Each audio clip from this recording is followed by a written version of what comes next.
Solids बहुत important topic है और इसमें से एमसीक्यूज लाजमी बनते हैं। अच्छा, सॉलिड्स में हम क्या पढ़ेंगे, इसका इंट्रोडक्शन पढ़ेंगे, कुछ प्रॉपर्टीज़ के बारे में पढ़ेंगे, and then types of solids, and then उसमें crystal lattice,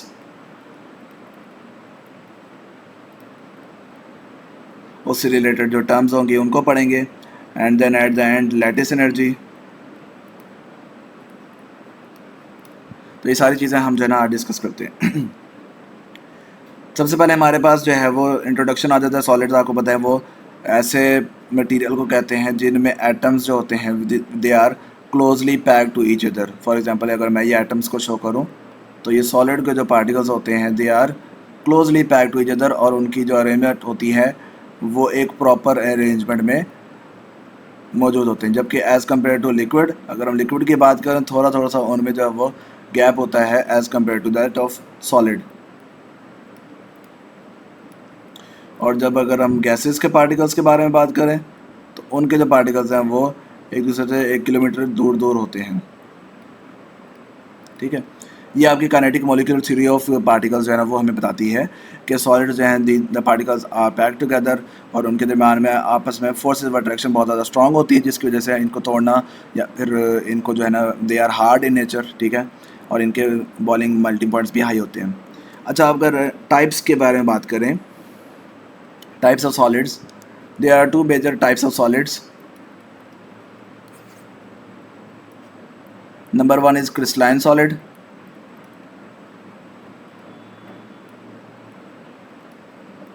and number two is amorphous solid.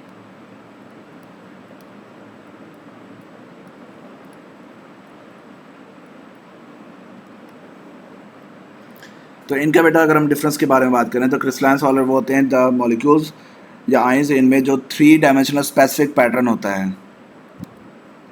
They have their molecules और ions in a 3 dimensional pattern. एक 3D पैटर्न में जो है ना मॉलिक्यूल्स एग्जिस्ट करते हैं, जबकि यहाँ पर एक कोई भी no regular arrangement, it does not have regular arrangement या कोई ऑर्डर या फिर कोई तरतीब इसमें मौजूद नहीं होती अमॉर्फस सॉलिड्स में। ठीक है, अगर हम दूसरा पॉइंट के बारे में बात करें, crystalline solids possess geometrical structure. इनका जो है वो एक स्पेशल टाइप की ज्योमेट्रिकल स्ट्रक्चर या फिर शेप होती है। जैसे कि एग्जांपल के तौर पर NaCl को अगर हम आगे पढ़ेंगे तो वो इसकी जो शेप होती है it is cubic in nature. ठीक है, जबकि amorphous solids they do not have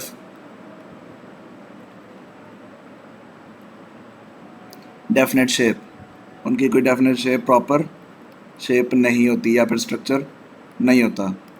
ठीक है, and then moving on, third point, they have sharp melting points.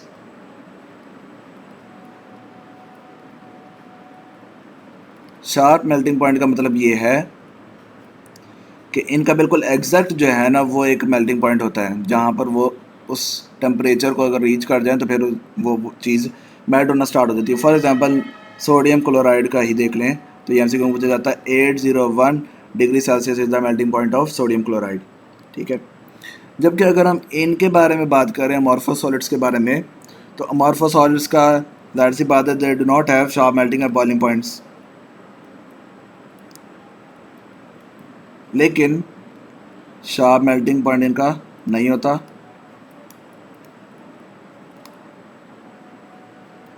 लेकिन उनका एक रेंज ऑफ टेम्परेचर होती है उनके पास।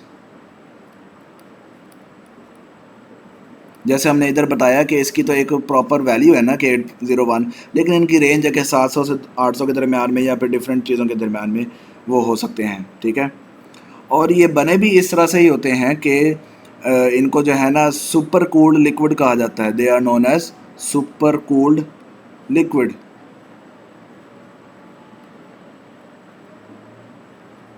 कि लिक्विड फॉर्म में जब आपके पास कोई वो आपके पास सॉलिड है, उसको आपने लिक्विड फॉर्म में वो है, आपने उसको जो है ना बहुत जल्दी से उसको जब आपने सुपर कूल्ड कर दिया है और उसको कोई टाइम नहीं दिया कि प्रॉपर वो अपने आइटम्स को अरेंज कर सके इन द 3D पैटर्न या फिर एक ज्योमेट्रिकल शेप में, तो उस जो हमारे पास सॉलिड उस तरह से बनेगा उस सुपर कूलिंग के नतीजे में। तो हमारे पास क्योंकि उस जो पार्टिकल्स हैं उसको एक प्रॉपर टाइम नहीं मिला कि वो अपने आप को अरेंज कर सकें, so they are in the form of amorphous solids. उसकी एग्जांपल क्या होती है हमारे पास, जैसा कि ग्लास है इसी तरह से प्लास्टिक है, ठीक है। तो इनको कैसे बनाया जाता है कि इनको जो है ना वो ये they are in the form of liquids, इनको पहले पिघलाया जाता है और फिर ये सुपर कूल किया जाता है और जल्दी से उनके एटम्स को जो है ना वो टाइम ही नहीं दिया जाता कि वो जो है ना उसको अपने आप को अरेंज कर सकें, ठीक है। Then moving on,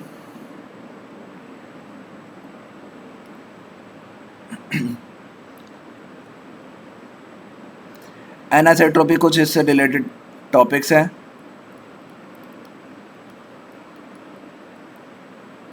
anisotropic properties क्या होती हैं?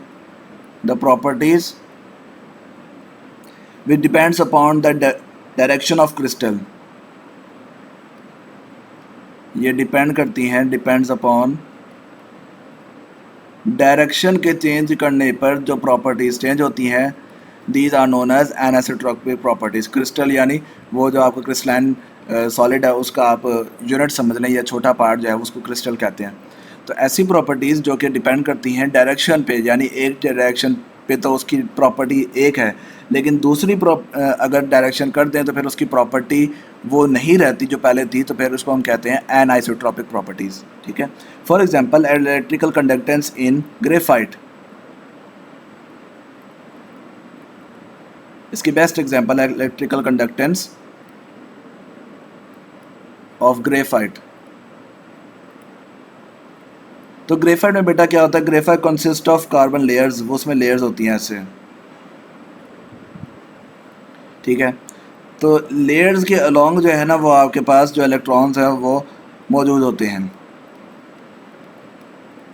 तो आपको पता है इलेक्ट्रिकल कंडक्टेंस के लिए हमारे पास दो ही कंडीशंस जो है ना हमें फुलफ़िल करनी होती हैं, या तो उसके पास जो है ना it should have free electrons, या फिर उसके पास क्या होना चाहिए, फ्री आइंस होने चाहिए।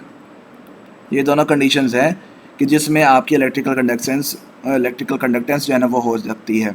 तो ग्रेफाइट जो है ना इट कंसिस्ट ऑफ लेयर्स। तो अगर आप इलेक्ट्रिक फील्ड जो है अलोंग द लेयर्स यानी पैरेलल टू द लेयर्स अगर आप अप्लाई कर रहे हैं इलेक्ट्रिक फील्ड, तो फिर तो हमारा जो है वो इलेक्ट्रॉन्स इसको लेकर चले जाएंगे और इलेक्ट्रिक फील्ड इसके जो along parallel to the layers of graphite वो चली जाएगी या कंडक्ट इलेक्ट्रिसिटी हो जाएगी।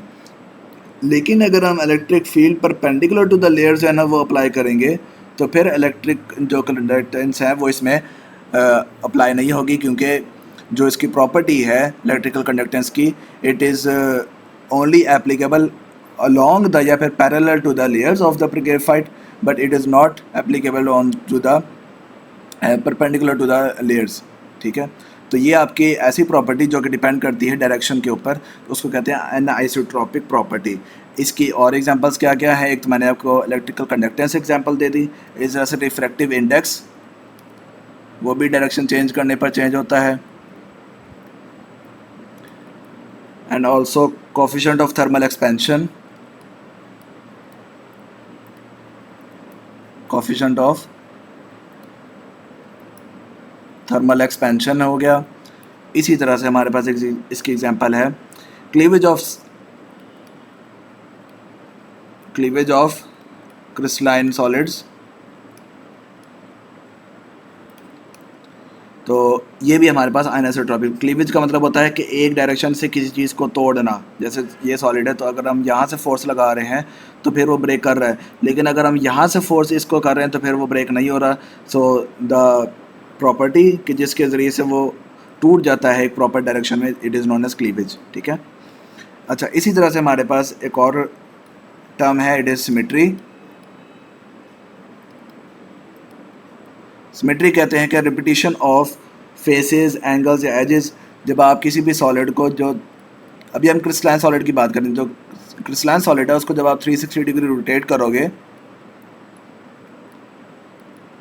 घुमाओगे तो फिर उसी के वही फेसेस, वही एजेस और वही वर्टिसेस जब आगे आपके सामने आ जाएंगे, then it is known as symmetry, कि वो जो है वो जो चीज़ है वो सिमेट्रिकल है।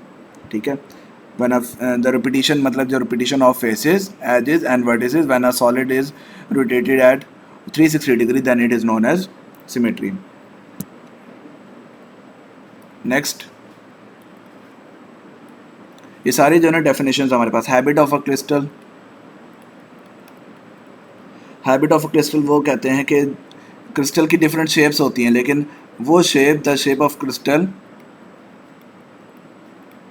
इन विच इट यूजुअली ग्रोज, जिसमें वो ग्रो करता है, तो वो शेप हमारी कहलाती है हैबिट ऑफ क्रिस्टल। यानी वो शेप, अब आगे पढ़ेंगे कि एक क्रिस्टल जो है वो दो या दो से ज़्यादा शेप्स में भी एग्जिस्ट कर सकता है, लेकिन वो यूजुअल जो उसकी शेप है जिसमें वो ग्रो करता है तो या फिर मौजूद पाया जाता है, तो वो हमारे पास it is the habit of crystal. Then we have isomorphism.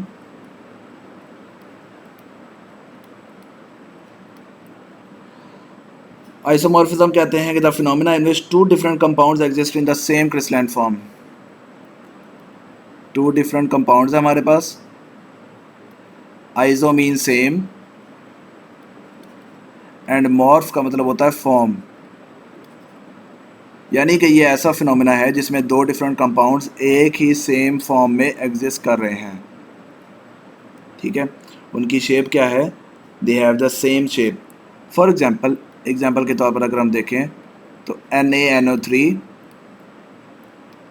And KNO3, sodium nitrate and potassium nitrate, इन दोनों का सेम क्रिस्टलाइन फॉर्म होती है, वो कौन सी होती है, रोम्बोहेड्रल शेप। रोम्बोहेड्रल हमारे पास एक 3D शेप का नेम है। तो ये दोनों जो हमारे पास हैं कंपाउंड्स, ये हमारे पास रोम्बोहेड्रल शेप में ही बिलोंग करते हैं। सो हम कहेंगे कि ये दोनों they are isomorphs of each other, these are isomorphs of each other, ये दोनों एक दूसरे के आइसोमॉर्फ्स हैं क्योंकि ये आइसोमॉर्फिज्म का फिनोमेना शो करते हैं। देन मूविंग ऑन, नेक्स्ट हमारे पास है polymorphism.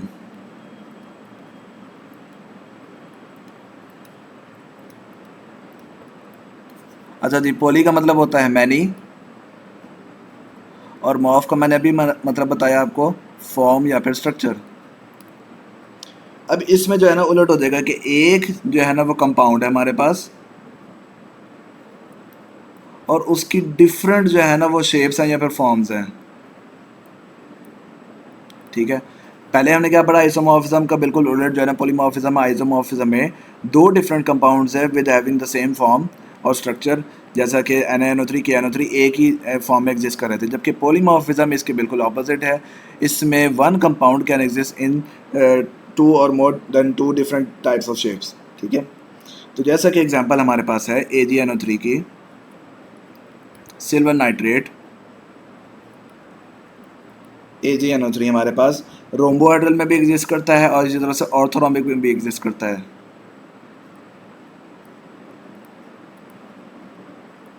Rhombohedral as well as orthorhombic. ठीक है, देन मूविंग ऑन, इसको मैं रेज कर देता हूँ। एलोट्रोपी किसे कहते हैं, ये सारे के सारे जो है ना हमारे पास बहुत ज़्यादा इंपॉर्टेंट कॉन्सेप्ट्स हैं और इनमें से MCQs बहुत ज़्यादा आते हैं लाजमी। एलोट्रोपी किसे कहते हैं कि जब एक एलिमेंट, अभी हमने कंपाउंड के बारे में दोनों बात की है, अब हम एलिमेंट के बारे में बात करेंगे। जब आप एक एलिमेंट, जैसे अभी हमने पढ़ा था ना नाइट्रेट, सिल्वर नाइट्रेट, वो एक कंपाउंड है, लेकिन अब एलोट्रोपी जो है वो हमारे पास एलिमेंट से रिलेटेड है। कि एलोट्रोपी क्या है, जब एक element more than two crystalline forms में एग्जिस्ट कर रहा है, then it is known as allotropy. यानी कि एक एलिमेंट जो है वो more than two crystalline forms में एग्जिस्ट कर रहा है, फॉर्म्स या फिर शेप में एग्जिस्ट कर रहा है, then it is this phenomena is known as allotropy. और उस फॉर्म्स और स्ट्रक्चर्स को हम कहेंगे these are the allotropes of that element, वो उसके क्या कहलाएंगे, एलोट्रोप्स कहलाएंगे। जैसे कि फॉर एग्जांपल बेटा, कार्बन के हमारे पास 3 एलोट्रोप होते हैं बेसिक। सबसे पहले हमारे पास होता है जी कार्बन का, अभी जैसे मैंने आपको बताया ग्रेफाइट, ये भी कार्बन का ही एलोट्रोप है। The second one is the diamond, it is a allotrope of second का allotrope of carbon. And then the third one is the bucky ball. तो ये भी हमारे पास क्या है एलिमेंट जो कार्बन है उसकी एलोट्रोप है, ठीक है। इसी से एक मिलता जुलता हमारे पास एक टॉपिक है, इट इज़ ट्रांजिशन टेम्परेचर।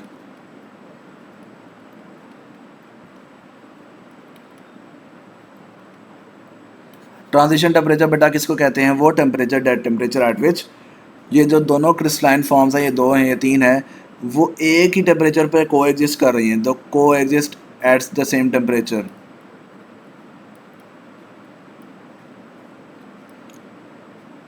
यानी कि उस टेम्परेचर से अगर कम करेंगे तो फिर एक ही फॉर्म में आ जाएगी, और फिर अगर ज़्यादा करेंगे तो फिर वो दूसरे फॉर्म में आ जाएगी। अगर उसी टेम्परेचर को मेंटेन किया जाए तो फिर वो बिल्कुल एग्जैक्ट उसी दोनों फॉर्म्स में एग्जिस्ट कर सकता है।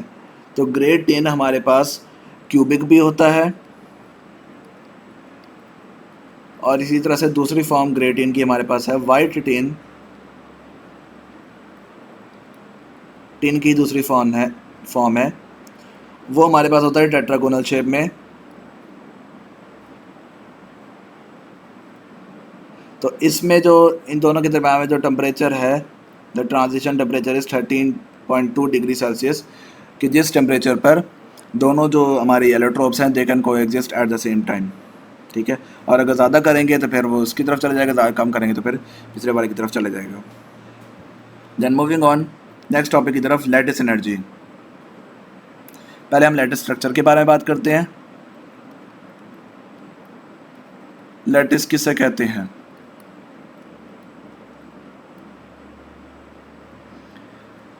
तो जैसे कि हमारे पास एक 3 डायमेंशनल शेप जो बन रही है, अभी हमने पढ़ा क्रिस्टलाइन सॉलिड्स की डेफिनेशन में कि the solid which have a proper geometrical shape, और उनकी 3 डायमेंशनल शेप होती है। तो वो जो 3 डायमेंशनल शेप है वो एक तरतीब में या अरेंजमेंट में जब आप इसको ड्रॉ करोगे, या कौन सी शेप जो है वो बन रही है एक पॉइंट्स की शक्ल में या पार्टिकल्स को आप रिप्रेजेंट करते हैं, तो वो जो शेप हमारे पास बनती है और एक तरतीब बनती है, एक अरेंजमेंट बनती है एक क्रिस्टल के फॉर्म में, then it is known as lattice. Crystal lattice उसको कहा जाता है। यानी कि सिंपल वर्ड्स में कि जो एक 3D शेप जो बन रही है आयनिक कंपाउंड्स की जो पार्टिकल्स हैं उनको जब अरेंज किया जाता है, उनकी अरेंजमेंट प्रॉपर है और वो एक शेप बना रहे हैं, then this shape is known as crystal lattice. और क्रिस्टल लैटिस में हमारे पास डिफरेंट शेप्स बन सकती हैं, ठीक है। तो इससे रिलेटेड हमारे पास एक फिर दूसरी चीज़ होती है यूनिट सेल। क्या होता है फिर? तो इसकी एग्जांपल बेटा है बिल्डिंग और उससे बनने वाली ब्रिक से बनने वाली बिल्डिंग की। तो आपको पता है कि एक बिल्डिंग जो है it is the full structure या फिर एक फुल शेप है। तो बिल्डिंग जो है वो उसका स्मॉलेस्ट यूनिट क्या है जिससे बिल्डिंग बनती है? इट इज़ ब्रिक, ठीक है। तो जैसे हम एग्जांपल देते हैं मेट्रो और एटम की, तो यूनिट सेल वो छोटा सेल है या सबसे छोटा स्मॉलेस्ट पोर्शन है क्रिस्टल लैटिस का, कि जिसमें क्रिस्टल लैटिस की सारी प्रॉपर्टीज़ जो हैं वो यूनिट सेल में मौजूद होंगी। जैसा कि क्रिस्टल लैटिस बड़ा स्ट्रक्चर है, वही सेम अगर आप स्मॉलेस्ट लेवल पे कर लें तो फिर वो it is known as unit cell, ठीक है। यूनिट का मतलब होता है 1। अच्छा, उसके बाद हमारे पास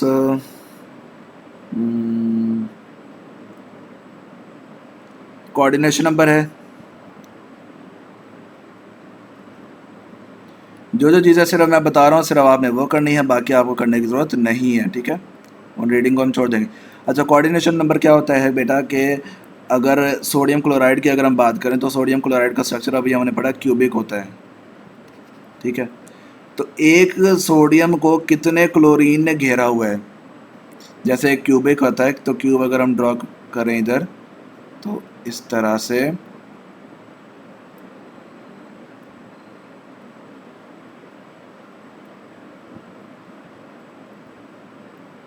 and then from this side ये हमारे पास जो है वो क्यूबिक शेप आ गई है। अगर मैं कहता हूँ दिस इज़ सोडियम, ठीक है, सेंटर में, तो ये जो कॉर्नर्स पे होंगे वो हमारे पास क्या होंगे? क्लोरीन होंगे। कॉर्नर्स पे क्या होंगे? क्लोरीन होंगे। इसी तरह से इधर सेंटर में क्या होगा, सोडियम आयन, ठीक है, और दिस कॉर्नर कंटेन्स क्लोरीन। इसी तरह से इधर भी कॉर्नर में क्लोरीन होगा, इधर भी, ठीक है। तो ये एक स्ट्रक्चर जो है वो इधर सेंटर में सोडियम आ जाएंगे सारे। तो एक सोडियम जो है वो कितने क्लोरीन से घिरा हुआ है, या एक क्लोरीन को कितने सोडियम ने घेरा हुआ है, then it is known as coordination number, ठीक है। कि एक सोडियम को कितने वो रिस्पेक्टिव एनाइंस ने घेरा हुआ है, पॉजिटिव को नेगेटिव वाले ने कितना घेरा हुआ, नेगेटिव वाला अगर एक है तो उसको कितने पॉजिटिव ने घेरा हुआ है। तो in case of sodium chloride ये कितना नंबर होता है, 6 होता है। तो एक Na पॉजिटिव को 6 क्लोराइड आयन्स ने घेरा हुआ है, और इसी तरह से 1 क्लोराइड आयन की अगर हम बात करें तो 6 Na पॉजिटिव रिस्पेक्टिवली ने उन्होंने घेरा होता है इसको, ठीक है। ये हमारे पास क्या कहलाता है, इसका कोऑर्डिनेशन नंबर कहलाता है। The number of anions that can surround one cation is known as coordination number. और मतलब वाइस वर्सा अगर हम देखें कि the number of cations that can surround one anion, जब केटाइन एनाइन को सराउंड कर रहे हैं या फिर एनाइंस जो हैं वो नेगेटिव आइंस एक केटाइन को सराउंड कर रहे हैं, तो वो जो तादाद है वो हमारी क्या कहलाती है, कोऑर्डिनेशन नंबर कहलाता है, ठीक है। एंड देन मूविंग ऑन, इसका साइज़ जो है वो आइंस का वो क्या आपको पता होना चाहिए। इसका साइज़ का एक MCQ, the correct order of the given आइन इज,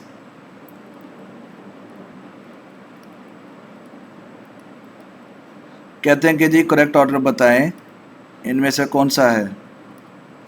और ऑप्शंस हमारे पास है Na पॉजिटिव 1, फिर है Mg positive 2, then Al positive 3।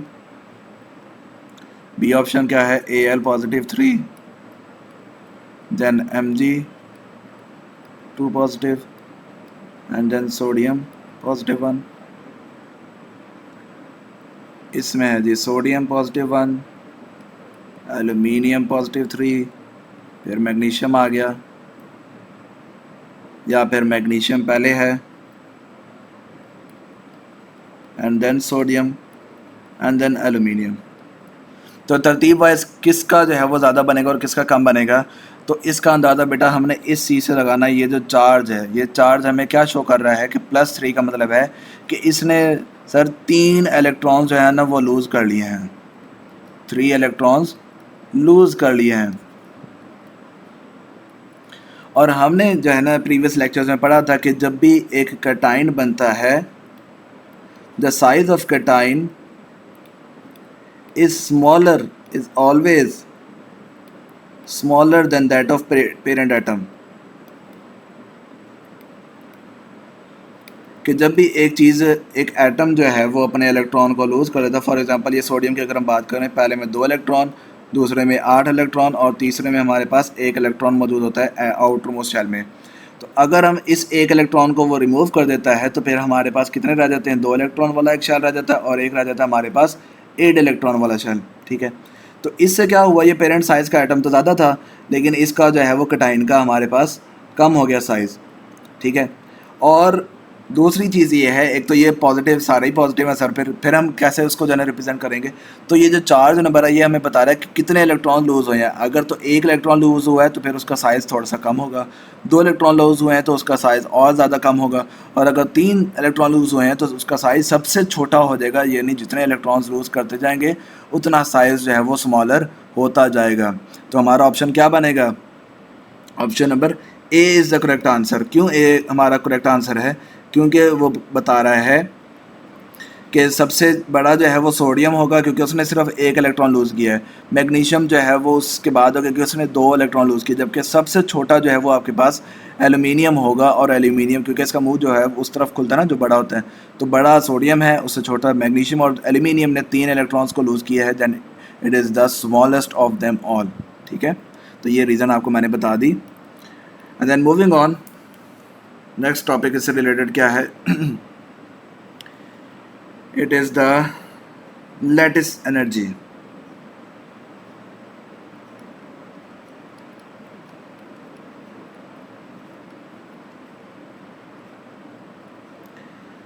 Lattice energy किसे कहते हैं कि जब एक आयनिक कंपाउंड बन रहा है या फिर टूट रहा है, आयनिक कंपाउंड का या आयनिक बॉन्ड जो बन रहा है, आयनिक बॉन्ड ही हमारा कहलाएगा ना उसमें, आयनिक बॉन्ड आयनिक कंपाउंड में, तो इसकी अगर फॉर्मेशन हो रही है या फिर इसकी ब्रेक डाउन हो रही है, आयनिक कंपाउंड जब भी बन रहा है या टूट रहा है, तो जितनी भी अमाउंट ऑफ एनर्जी रिलीज होएगी या फिर आप अब्जॉर्ब करोगे, then this amount of energy is known as lattice energy. ठीक है, जब भी आयनिक बॉन्ड फॉर्मेशन हो रहा है या फिर ब्रेक डाउन हो रहा है। लेकिन फ़र्क सिर्फ इतना होगा कि जो डेल्टा एच होगा वो जब बन रहा होगा तो फिर आपके पास उसकी एनर्जी रिलीज़ होएगी 787, for example in case of NaCl, Na positive plus Cl negative जब बन रहा है NaCl सॉलिड फॉर्म में, तो हमारे पास जो एनर्जी निकलती है it is -787 kilo joule per मोल। ठीक है, लेकिन इसी का ही अगर हम ब्रेक डाउन कर दें, यानी कि NaCl को तोड़ दें, और तोड़ने के लिए हमें एनर्जी रिक्वायर होगी, तो हम जब इसको इन इट्स रिस्पेक्टिव आइंस जो है वो तोड़ेंगे, तो जो अमाउंट ऑफ एनर्जी हमारी रिक्वायर होगी इट इज़ द सेम, और वो पॉजिटिव साइन के साथ आ जाएगी क्योंकि हमें रिक्वायर हो रही है, तो फिर kilo joule per mole is the answer. ठीक है, तो ये जब लैटिस एनर्जी दोनों तरीक़ों को हम लोग, ये फॉर्मेशन को भी आयनिक बॉन्ड की फॉर्मेशन और ब्रेक डाउन को भी, हम जो एनर्जी रिक्वायर होती है या एनर्जी रिलीज़ होती है in the formation as well as energy required for the break down is the same and it is known as lattice energy. ठीक हो गया, तो ये हमारे पास लैटिस एनर्जी की एक एग्जांपल मैंने आपको बता दी कि -787 kilo joule per mole is the case of sodium chloride की फॉर्मेशन और उसकी जो डिकम्पोजिशन उसमें इस्तेमाल होती है। ठीक है, देन मूविंग ऑन, कंडक्टिविटी जो है ना वो हम देखते हैं अगर आयनिक कंपाउंड्स की, तो वो कैसे होती है। तो बेटा याद रखना है कि जो सॉलिड होते हैं उसमें ये इलेक्ट्रिकल कंडक्टिविटी नहीं होती। क्यों नहीं होती? क्योंकि इलेक्ट्रिकल कंडक्टिविटी के लिए अभी हमने पढ़ा कि सर फ्री इलेक्ट्रॉन्स होने चाहिए या फिर फ्री आइंस होने चाहिए। तो सॉलिड स्टेट में जो हमारे पास आयनिक कंपाउंड है उसके अभी हमने बात की कि उसके particles they are closely packed to each other, वो एक दूसरे के बिल्कुल करीब बैठे हुए हैं, तो उनको ना उनके पास फ्री इलेक्ट्रॉन्स हैं और ना ही फ्री आइंस हैं, तो इस वजह से उनके अंदर से इलेक्ट्रिकल कंडक्टेंस या इलेक्ट्रिसिटी पास नहीं कर सकती। इलेक्ट्रिसिटी पास करने के सिर्फ दो ही तरीके हैं, वो ये है कि जब हम इस आयनिक कंपाउंड का क्या बना दें, एक्वस सोल्यूशन बना दें, या इसको हम मोल्टन फॉर्म में ले आए, इसको पिघला दें। एक्वस सोल्यूशन बनाने से क्या होगा कि जो वाटर है हमारे वो उस Na को और Cl को अलग अलग कर लेगा। Na पॉजिटिव को ऑक्सीजन जो है नेगेटिव से अपना घेर लेगा इधर से, ठीक है, सोडियम को, क्योंकि जब तक सोडियम और क्लोराइड का जो आपस में ताल्लुक़ है उसको नहीं जोड़ा जाएगा तब तक नया रिश्ता नहीं बन सकता। तो क्लोरीन को जो है, जो नेगेटिव है, उसको आपका जो वाटर का हाइड्रोजन है वो इसके साथ बॉन्डिंग कर लेगा और इसको जो है ना घेर लेगा। ठीक है, यानी ये ऑक्सीजन इस तरह से जो है ना वो इसके करीब आ जाएगा और इस तरह से वो चीज़ डिज़ोल्व हो जाएगी इन वाटर। तो एक्वस सॉल्यूशन में ये दोनों आयंस अलग अलग हो गए, तो फिर जब आयंस मिल गए तो हमारे इलेक्ट्रिकल कंडक्टेंस हो सकती है एक्वस सॉल्यूशन में। मोल्टन स्टेट में भी क्या होता है कि जब मोल्टन में सॉलिड्स वो नहीं रहता, वो क्या बन जाता है, इन द लिक्विड स्टेट में बन जाता है। तो लिक्विड स्टेट में जब बन गया, सॉलिड में तो वो क्लोजली पैक्ड होते हैं, लेकिन लिक्विड में वो अलग अलग हो जाएंगे। तो फिर वो आयंस सोडियम के और क्लोराइड के जो आयंस हैं वो they are separated from each other and they are in the form of free ions and has electrical conductance is present या फिर हो सकती है in the molten state as well as aqueous solution में। ठीक है, and then moving on, molecular solids की तरफ अब आते हैं। आयनिक कंपाउंड्स हमारे कंप्लीट हो गए।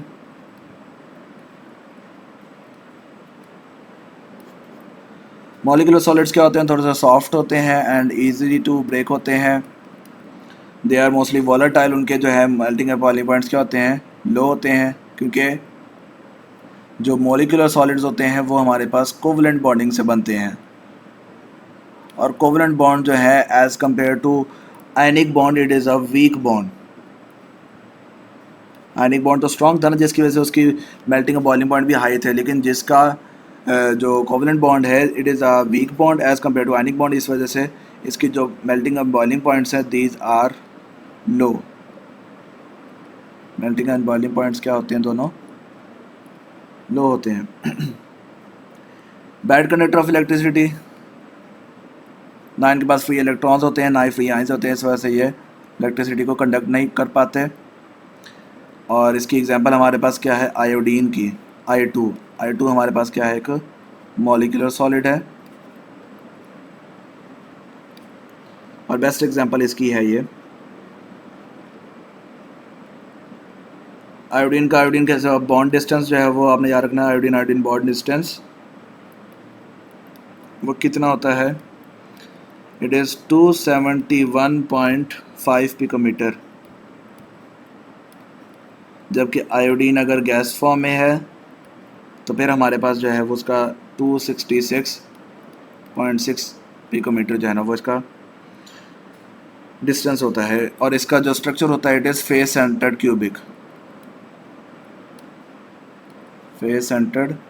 क्यूबिक होता है। एंड दैट्स इट, ये हो गया हमारा सॉलिड्स का चैप्टर जो है वो कंप्लीट। ठीक है, अब हम ज़रा स्टार्ट करते हैं। थोड़ा सा आज हमने बस पढ़ना है इसके बारे में, केमिकल इक्विलिब्रियम के बारे में, और जितना 9:30 तक हो सकता है उतना हम कर लेंगे and then will conclude our lecture. Chemical equilibrium में हम पढ़ेंगे रिवर्सिबल इरिवर्सिबल रिएक्शंस और उसकी स्टेट्स क्या होती हैं, केसी जो है वो कैसे डिटरमिन किया जाता है। और ये बहुत ज़्यादा इंपॉर्टेंट है, केसी वाली जो वैल्यूज़ है, केसी का यूनिट, ये तो लाजमी जो ना आता है इसमें से। ली-चार्टियर्स प्रिंसिपल, इसी तरह से बफर सोल्यूशन, तो काफ़ी सारे टॉपिक्स हैं। सबसे पहले हम स्टार्ट करते हैं रेट ऑफ रिएक्शन की तरफ।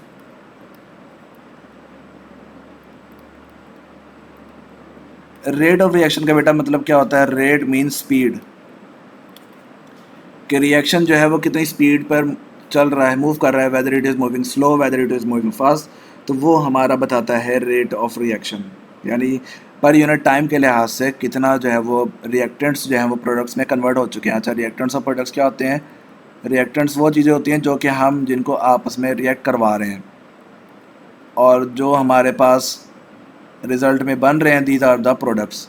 ठीक है, तो रिएक्टेंट से प्रोडक्ट्स में बनना हमारे पास उसका जो स्पीड है it is the rate of reaction. अब इसी तरह से जो रिएक्टेंट से प्रोडक्ट की तरफ जा रहे हैं it is the forward reaction. ठीक है, आगे की तरफ जा रहे हैं। जबकि अगर प्रोडक्ट से बैकवर्ड हम जाएं वापस की तरफ तो हमारे पास इसको कहते हैं हम रिवर्स रिएक्शन। ठीक है, तो इसको रिप्रेजेंट करते हैं। अगर तो ऐसा रिएक्शन जो कि सिर्फ और सिर्फ रिएक्टेंट से आगे प्रोडक्ट की तरफ जा सकता है तो उसको हम कहते हैं ये इरिवर्सिबल रिएक्शन है।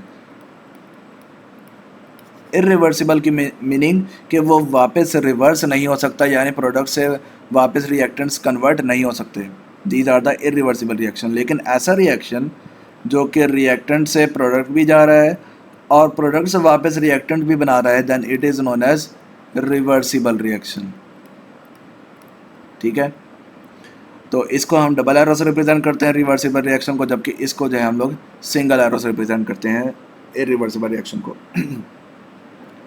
फिर दूसरी चीज़ होती है केमिकल इक्विलिब्रियम। क्या होता है इक्विलिब्रियम, हम फिजिक्स में ही पढ़ चुके हैं। इक्विलिब्रियम उस स्टेट को कहते हैं कि जब आपका फॉरवर्ड और जो बैकवर्ड रेट है, यानी कि रिएक्टेंट्स बन रहे हैं प्रोडक्ट में, और रिवर्सिबल रिएक्शन की अगर हम बात करें तो प्रोडक्ट्स भी रिएक्टेंट्स में बन रहे होंगे, तो ऐसा टाइम जिस पे forward reaction becomes equal to that of the reverse reaction या उसके बैकवर्ड रिएक्शन के इक्वल हो जाता है, इसका रेट, उसकी स्पीड फॉरवर्ड रिएक्शन की जितने रिएक्टेंट प्रोडक्ट में बन रहे हैं और उतने ही जो है प्रोडक्ट रिएक्टेंट में बन रहे हैं, वो जब बराबर हो जाए then this state is known as equilibrium. ठीक है, और ये सिर्फ और सिर्फ कहाँ पर हमारे पास अचीवेबल है, it is achievable only in the close system. Close system क्यों कहा, क्योंकि अगर मेरे पास कोई गैस बन रही है, यानी रिएक्टेंट्स को मैंने मिक्स किया, for example in the case of decomposition of CaCO3 का अगर हम रिएक्शन देखें तो हमारे पास जो प्रोडक्ट बनते हैं CaO + CO2। तो CO2 आपको पता है गैस है। अगर मैं इसका जो है वो रिएक्शन करवा रहा हूँ एक ऐसे कंटेनर में कि जो ऊपर से जो है वो बंद है, तो फिर तो हमारा कार्बन डाइऑक्साइड जो है ना मौजूद रहेगा और फिर वापस हम इसको इस रिएक्शन में लेकर आ सकते हैं। From products we can produce the reactants. लेकिन अगर इसका ढक्कन ऊपर से ओपन है तो फिर जो कार्बन डाइऑक्साइड है, क्योंकि वो गैस है, तो वो तो निकल जाएगी। तो इस वजह से जब कार्बन डाइऑक्साइड निकल गई तो अकेली कैल्शियम ऑक्साइड क्या ये इसको बना सकता है? नहीं बना सकता। तो इस वजह से हम कहेंगे कि इक्विलिब्रियम जब बनता है वो सिर्फ़ और सिर्फ क्लोज्ड सिस्टम में अचीवेबल है। जब ओपन सिस्टम होगा तो फिर जो गैस वाले प्रोडक्ट्स हैं या रिएक्टेंट्स हैं वो तो हमारे लूज़ हो जाएंगे और फिर हमारे लिए मुश्किल हो जाएगी। ठीक है, अच्छा, moving on. Homogeneous equilibrium and heterogeneous equilibrium. ये इक्विलिब्रियम की थोड़ी बहुत टाइप्स हैं। एक तो है होमोजीनियस एंड हेट्रोजीनियस।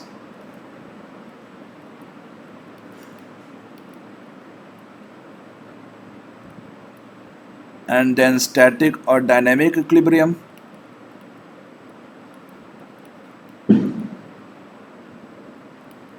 ये हमारे पास टाइप्स हैं इक्विलिब्रियम की। होमोजीनियस, होमो मीन्स सेम,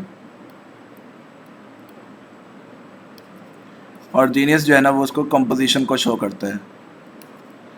तो ऐसा इक्विलिब्रियम जिसमें रिएक्टेंट्स और जो प्रोडक्ट्स हैं हमारे पास वो दोनों सेम फेज में मौजूद हों। रिएक्टेंट्स और उनसे बनने वाले जो प्रोडक्ट्स हैं they both are in the same phase, यानी कि अगर रिएक्टेंट्स हमारे पास सॉलिड हैं तो प्रोडक्ट्स भी हमारे पास जो बन रहे हैं सॉलिड है। अगर रिएक्टेंट्स हमारे पास गैस बन रहे हैं तो प्रोडक्ट्स भी हमारे पास गैस बन रहे हैं। For example SO2 plus O2 2SO3। बेटा माइक म्यूट रखें अभी। तो ये हमारे पास देखिए, ये भी हमारे पास गैस है, oxygen is also gas and SO3 is also gas. जब तीनों जो है हमारे पास रिएक्टेंट्स भी as well as the products both are in the same phase, तो हम कहते हैं होमोजेनस इक्विलिब्रियम इसको कहते हैं। और जब इसके हमारे रिएक्टेंट्स एंड प्रोडक्ट्स जो हैं वो हैविंग द डिफरेंट फेज, तो फिर हम इसको क्या कहेंगे? It is heterogeneous equilibrium. जैसा कि एग्जांपल के तौर पर, जैसे मैंने आपको पहले एग्जांपल दी कैल्शियम कार्बोनेट की, उससे CO बन रहा था और साथ में CO2 बनता है। तो कैल्शियम कार्बोनेट इज सॉलिड, जबकि कैल्शियम ऑक्साइड ये हमारा ये भी सॉलिड होता है प्रेसिपिटेट्स की शक्ल में। लेकिन कैल्शियम ये कार्बन डाइऑक्साइड क्या होती है? हमारी गैस होती है। तो ये सॉलिड है, ये गैस है, तो ये डिफरेंट फेज में हो गए, तो it is heterogeneous equilibrium. Static equilibrium और डायनेमिक क्या होता है? स्टैटिक में बेटा ये होता है कि the reaction ceases to proceed, reaction आगे नहीं बढ़ता, रिएक्शन रुक जाता है एक तरह से। रिएक्शन सीजेस टू प्रोसीड यानी कि वो प्रोसीड नहीं कर रहा या फिर आगे नहीं बढ़ रहा। रेट जो है वो उसका क्या हो जाएगा? रेट ऑफ रिएक्शन या स्पीड जो है वो उसकी ज़ीरो हो जाएगी। Rate of reaction is zero. किस केस में? स्टैटिक इक्विलिब्रियम में एक तरह से वो बैलेंस कंडीशन में आ जाता है।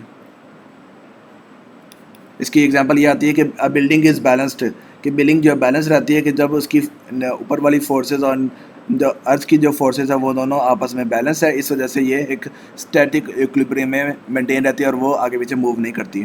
तो स्टैटिक इक्विलिब्रियम में क्या होता है? Reaction ceases to proceed, reaction का रेट रुक जाता है और वो ज़ीरो जो है वो स्पीड हो जाती है। लेकिन डायनामिक में ऐसा नहीं होता है। डायनामिक में ऐसा ये होता है कि जो हमने जैसे पहले पढ़ा कि फॉरवर्ड का रेट बराबर हो जाता है बैकवर्ड के, एंड दोनों जो हैं वो सेम रेट पे चल रहे थे बट इन ऑपोजिट डायरेक्शन। ठीक है, और प्रोडक्ट और रिएक्टेंट भी आपस में कन्वर्ट हो रहे होते हैं। ठीक है, ये नहीं कि प्रोडक्ट कोई ख़त्म हो गया है पर रिएक्टेंट ख़त्म हो गए हैं। रेट ऑफ फॉरवर्ड रिएक्शन वो दोनों रेट ऑफ रिवर्स रिएक्शन के बराबर हो जाते हैं, और रिएक्टेंट और प्रोडक्ट भी आपस में क्या हो जाते हैं? They remain constant. ठीक है, इधर स्टैटिक में भी जो है ना वो रिएक्टेंट और प्रोडक्ट तो हमारे पास होते हैं लेकिन आगे वो रिएक्शन प्रोसीड ही नहीं कर रहा होता, तो इस वजह से it is known as static equilibrium. So बेटा यहाँ तक था आज का हमारा टॉपिक।